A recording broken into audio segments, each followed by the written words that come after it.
राहुल, अमित और सौरभ 3 जिगरी दोस्त थे। तीनों का साथ बचपन से था और इनकी दोस्ती की मिसाल दी जाती थी। तीनों कॉलेज की पढ़ाई पूरी कर रहे थे और हमेशा साथ ही रहते थे। छुट्टियों में वे एक छोटे से गांव की यात्रा पर निकले, जहां उन्होंने एक पुरानी हवेली में ठहरने का निर्णय लिया। हवेली की दीवारों पर पुराने चित्र और साज सज्जा थी, जो उसे और भी डरावना बना रही थी। एक रात जब तीनों दोस्त एक कमरे में बैठे थे, सौरभ ने हवेली के बारे में एक पुरानी कहानी सुनाई। कहा जाता था कि इस हवेली में कई साल पहले एक हत्या हुई थी और उसकी आत्मा आज भी यहाँ भटकती है। यह सुनकर राहुल और अमित ने सौरभ का मजाक उड़ाया और कहने लगे कि यह सब अफवाहें हैं। उस रात हवेली में अजीब घटनाएं घटने लगीं। दरवाजे अपने आप खुलने बंद होने लगे, खिड़कियों से हवा की सीटी बजने लगी और छत से अजीब आवाजें आने लगीं। तीनों दोस्तों को डर तो लगा, लेकिन उन्होंने इसे अपने मन का वहम मानकर टाल दिया। अगले दिन सुबह जब राहुल और अमित उठे तो देखा कि सौरभ अपने बिस्तर पर नहीं था। उन्हें लगा कि सौरभ मजाक कर रहा होगा, लेकिन दिन चढ़ते चढ़ते भी सौरभ का कोई पता नहीं चला।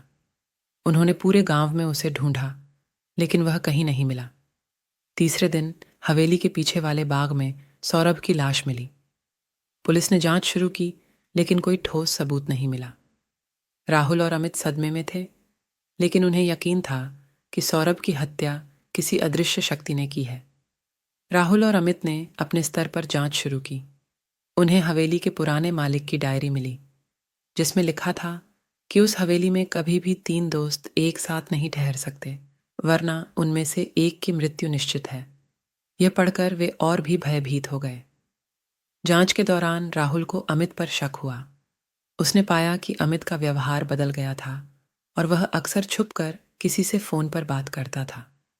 एक रात राहुल ने अमित का पीछा किया और पाया कि अमित हवेली के एक पुराने तहखाने में किसी से मिल रहा था। राहुल ने पुलिस को खबर की और तहखाने में छापा मारा गया। वहां पता चला कि अमित ने लालच और ईर्ष्या में सौरभ की हत्या की थी। उसने हवेली की भूतिया कहानी को कवर अप के लिए इस्तेमाल किया था। पुलिस ने अमित को गिरफ्तार कर लिया और सौरभ को न्याय मिला। राहुल अकेला रह गया, लेकिन उसने अपनी दोस्ती की सच्चाई को समझा। उसे यह एहसास हुआ कि सच्ची दोस्ती कभी लालच और ईर्ष्या के साथ नहीं चल सकती। हवेली की यात्रा ने उसकी जिंदगी को हमेशा के लिए बदल दिया। इस कहानी से हमें यह सीखने को मिलता है कि दोस्ती सच्चे मन और विश्वास पर आधारित होनी चाहिए। झूठ, लालच और ईर्ष्या से केवल बर्बादी होती है।